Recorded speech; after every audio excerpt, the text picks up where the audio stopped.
السلام علیکم ورحمۃ اللہ وبرکاتہ نحمدہ ونصلی علی رسولہ الکریم اما بعد فاعوذ باللہ من الشیطان الرجیم بسم اللہ الرحمن الرحیم۔ اپنے پروگرام روشنی کے سفر میں آپ کو خوش آمدید کہتے ہیں۔ ان اللہ وملائکتہ یصلون علی النبی یا ایہا الذین آمنوا صلوا علیہ وسلموا تسلیما۔ جیسا کہ آپ نے قرآن پاک کی جو آیت آپ نے سماعت فرمائی، جس کے معنی یوں ہیں، اللہ اور اس کے فرشتے نبی صلی اللہ علیہ وسلم پر درود بھیجتے ہیں، اے لوگو جو ایمان لائے ہو تم بھی ان پر درود السلام بھیجو۔ آپ صلی اللہ علیہ وسلم کے ذکر اور یاد کا بہترین طریقہ درود بھیجنا ہے اور آپ صلی اللہ علیہ وسلم کے لیے دعائے رحمت کرنا ہے۔ وہ عظیم ہستی جس پر اللہ کی رحمت برستی ہے اور جس کا ذکر اللہ تعالیٰ فرشتوں میں بیٹھ کر کرتے ہیں اور جس پر فرشتے دعائے رحمت بھیجتے ہیں، آخر ان پر درود السلام اور ان کا ذکر میں اور آپ کیوں نہیں کریں گے؟ آپ صلی اللہ علیہ وسلم پر درود السلام بھیجنا باعث رحمت ہے۔ آپ صلی اللہ علیہ وسلم اس کے محتاج نہیں۔ دنیا کے ہر گوشے میں، نمازوں کے اندر، اذانوں کے اندر، محفلوں کے اندر آپ صلی اللہ علیہ وسلم کا ذکر ہوتا ہے۔ ہم آپ صلی اللہ علیہ وسلم پر درود السلام بھیجتے ہیں تو یہ ہمارے لیے باعث رحمت اور تمام مصیبتوں سے، غموں سے، تکلیفوں سے نکلنے کا طریقہ ہے، درجات میں بلندی کا ذریعہ ہے۔ آپ صلی اللہ علیہ وسلم نے فرمایا، جس نے آپ صلی اللہ علیہ وسلم پر ایک مرتبہ درود بھیجا، اللہ تعالیٰ اس پر 10 مرتبہ رحمت فرماتا ہے اور ایک مرتبہ پڑھنے سے 10 گناہ معاف فرما دیتا ہے اور 10 درجے بلند کر دیتا ہے۔ اس طرح درود شریف آپ صلی اللہ علیہ وسلم سے قربت کا ذریعہ ہے۔ حدیث پاک میں آتا ہے، قیامت کے دن مجھ سے زیادہ قریب وہ لوگ ہوں گے جو دنیا میں مجھ پر درود بھیجتے ہیں۔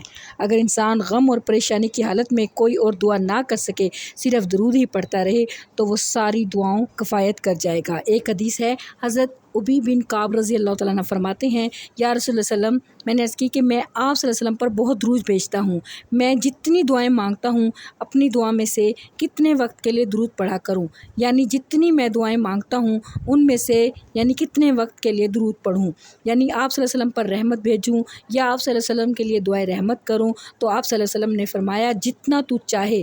میں نے عرض کیا، 1/4 وقت صحیح ہے۔ آپ صلی اللہ علیہ وسلم نے فرمایا، جتنا تو چاہے، لیکن اگر اس سے زیادہ کر لے تو تیرے لیے بہتر ہے۔ میں نے عرض کیا، آدھا وقت مقرر کر لوں؟ تو آپ صلی اللہ علیہ وسلم نے فرمایا، جتنا تو چاہے، لیکن اگر تو زیادہ کر لے تو تیرے لیے بہتر ہے۔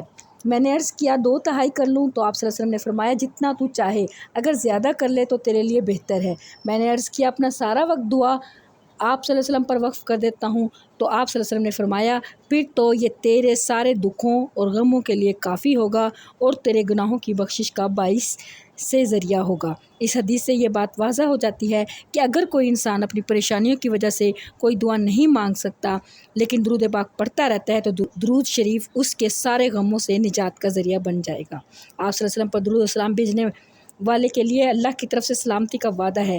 حضرت عبد الرحمن بن عوف رضی اللہ تعالیٰ عنہ فرماتے ہیں، ایک روز رسول صلی اللہ علیہ وسلم گھر سے نکلے اور ایک کھجور کے باغ میں داخل ہوئے۔ صحابہ کریم رضی اللہ تعالیٰ عنہ ساتھ تھے۔ وہاں آپ صلی اللہ علیہ وسلم نے طویل سجدہ کیا حتیٰ کہ مجھے اندیشہ ہوا کہ کہیں اللہ تعالیٰ نے آپ صلی اللہ علیہ وسلم کی روح تو قبض نہیں کر لی۔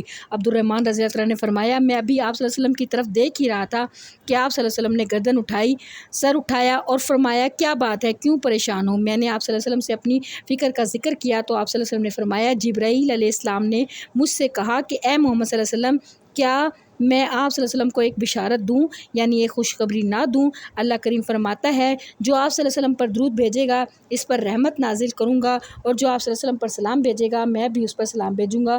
گویا جو آپ صلی اللہ علیہ وسلم پر سلام بھیجتا ہے اللہ سبحانہ تعالیٰ کی طرف سے اس پر سلام آتا ہے۔ کتنی بڑی سعادت ہے، انسان کے لیے باعث رحمت ہے، اس نے دنیا میں بھی اور آخرت میں بھی شفاعت کا ذریعہ ہے۔ آپ صلی اللہ علیہ وسلم نے فرمایا، میں نے صبح شام 10 مرتبہ جو درود پڑھا ہے قیامت کے دن اسے میری شفاعت حاصل ہوگی۔ دعا کی قبولیت کا ذریعہ بھی درود پاک ہے۔ دعا مانگنے سے پہلے درود پاک پڑھنا دعا کا قبول ہونا۔ جو دعا بغیر درود کے مانگی جاتی ہے وہ راستے میں کڑی ہو جاتی ہے۔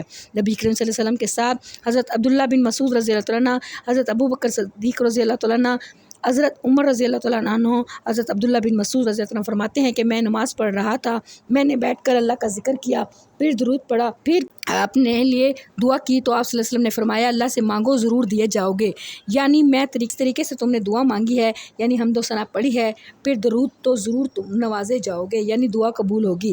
جس نے ایک دفعہ درود پڑھا تو اس کے لیے نیکیوں کا دروازہ کھول دیا جاتا ہے، نیکیوں میں اضافے کا سبب بنتا ہے۔ آپ صلی اللہ علیہ وسلم نے فرمایا جو ایک دفعہ درود پڑھتا ہے تو فرشتے اس کے لیے دعا کرتے ہیں۔ کتنی بڑی سعادت ہے کہ فرشتے دعا کرتے ہیں، ہم دنیا میں ایک دوسرے کو اپنے لیے دعا کرنے کو کہتے ہیں، تو کیوں نہ کتنا آسان طریقہ ہے کہ آپ صلی اللہ علیہ وسلم پر درود بھیج کر فرشتوں کی دعائیں لیں۔ جو شخص درود نہیں پڑھتا وہ صرف اپنے آپ کو نقصان پہنچاتا ہے۔ آپ صلی اللہ علیہ وسلم نے فرمایا جس کے سامنے میرا نام لیا جائے اور وہ درود نہ پڑھے تو وہ شخص بخیل ہے۔ اللہ تعالیٰ ہمیں آپ صلی اللہ علیہ وسلم پر کثرت سے درود پڑھنے کی توفیق عطا فرمائے، آمین یا رب العالمین۔